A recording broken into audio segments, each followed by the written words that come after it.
There's a good old-fashioned word for people like this. We call them suckers. And there are other people. People who stay up nights figuring out how to take away what they've got. There are all kinds of games and all kinds of suckers. Take Mike here, for instance. He's got everything, you might say. He's young, he's healthy, he's got a job. And he's got a country called America. But there are guys who stay up nights figuring out how to take that away from him. I want to give you the truth, folks. The truth about America. I know you've got a lot of questions. You want to know why you're not getting the breaks you deserve. Well, I'm not a politician, but I've made it my business to study these things, and I happen to know the facts. Now, friends, I'm just an average American. But I'm an American, and some of the things I see in this country of ours make my blood boil. I see people with foreign accents making all the money.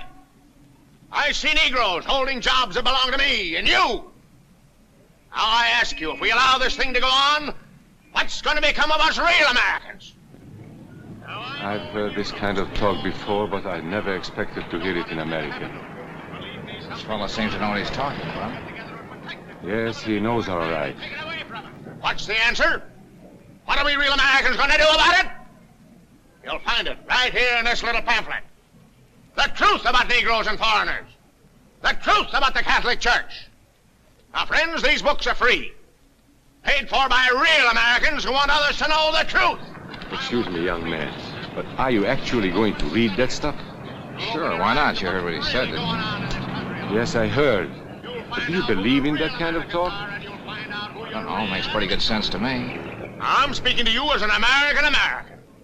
And I tell you, friends, we'll never be able to call this country our own until it's a country without. Without what? Yeah, without what? Without Negroes. Without alien foreigners. Without Catholics. Without Freemasons. You know these people. What's wrong with the Masons? I'm a Mason. Hey, that fellow's talking about me.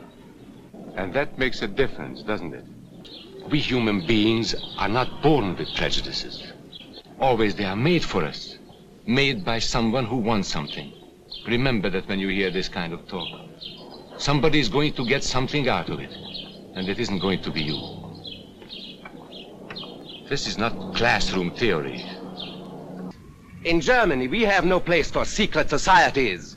There will be only one society, and that is the Nazi Party. There will be no secrecy about that in the new Greater Germany. One by one, he attacked each minority, and he split them off one from the other. These men were all fellow Germans when they came here today. Now they were split into rival groups, suspicious of each other, hating each other. They were being swindled, all of them. But the man who was really being fooled was Hans. He was pure German, according to Nazi standards. To him they promised everything, and he fell for it. Hans and thousands of others like him, all playing a sucker's game. They gambled with other people's liberty, and of course they lost their own. A nation of suckers. Hitler needed these people.